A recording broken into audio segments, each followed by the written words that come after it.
Look, communication is the cornerstone to get the results that you want. Whether that's for an entire organization to have streamlined communication across teams and departments, leaders, individuals, whether that's to have stellar communication for leaders to mobilize people in the direction that they want to, or whether just you as an employee with another employee, a colleague, a peer, getting them to say yes or no or agree to something. Communication is the cornerstone. So today I want to share with you 3 very common barriers that we see when it comes to effective communication. The 3 things that we see pop up most often, that are keeping people from having a truly effective message get out there. And when I say effective, I mean your message is delivered and it gets people to do what you want them to do. That's the essence. So let's start with the first one. First barrier is overcomplicating the message, overcomplicating the communication. While yes, we want to provide details, we want to make sure that there aren't details that are irrelevant to the topic at hand. All too often, I will be on site with a team in the middle of training, and we'll be having some debrief or dialogue, and I'll say, tell me more.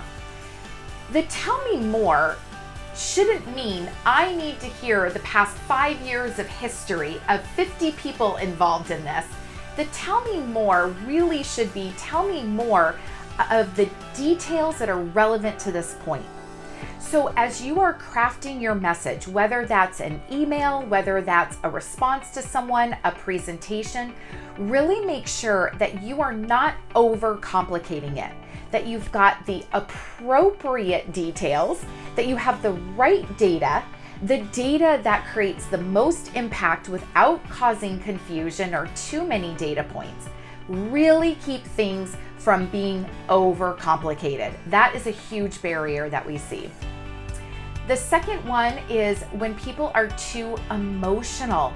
Too emotional. Now look, there is a time and a place to have what I will say emotion that's meant for inspiring, when there's energy that needs to be in your message. Absolutely. But when the other side of emotion starts to take over, the actual communication is missed. The audience, whether that's one person you're speaking to, whoever is listening to this message, they are lost in your emotion and they're missing the key to the message. And it's so ironic because just this morning, as I was preparing this video, the book that I'm reading is not necessarily about communication, it's about sales, but I want to read this quote to you. The author's name is Jeb Blount, and he says, "In every sales conversation, the person who exerts the greatest amount of emotional control has the highest probability of getting the outcome they desire." I would say Jeb hit it on the head, and not just in a sales conversation, it's in any conversation. The person who has the greatest emotional control, meaning they're not letting their jealousy, their frustration, their anxiety, the negative emotions, when they've got those under control, they're going to get the outcome that they desire. Whichever person has that, that's going to be the clear winner. So, second barrier, being too emotional, or emotional on the non-energy, non-enthusiasm side. And the third barrier is purely body language. We get brought in to work with people on presentations, even as little as how they're holding a microphone, where their eye contact is, how they're standing, what their posture is. So our bodies convey a particular message.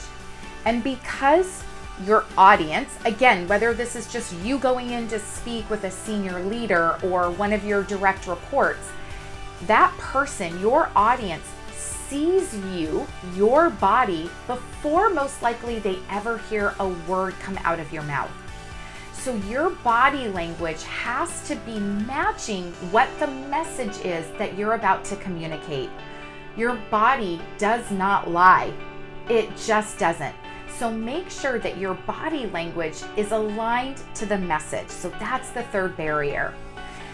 Share with us, what is kind of keeping you? What have you heard? Maybe you've seen this, you've received feedback. What's a common barrier to effective communication that you've seen in the workplace? Comment below. We'd love to hear from you. Until next time.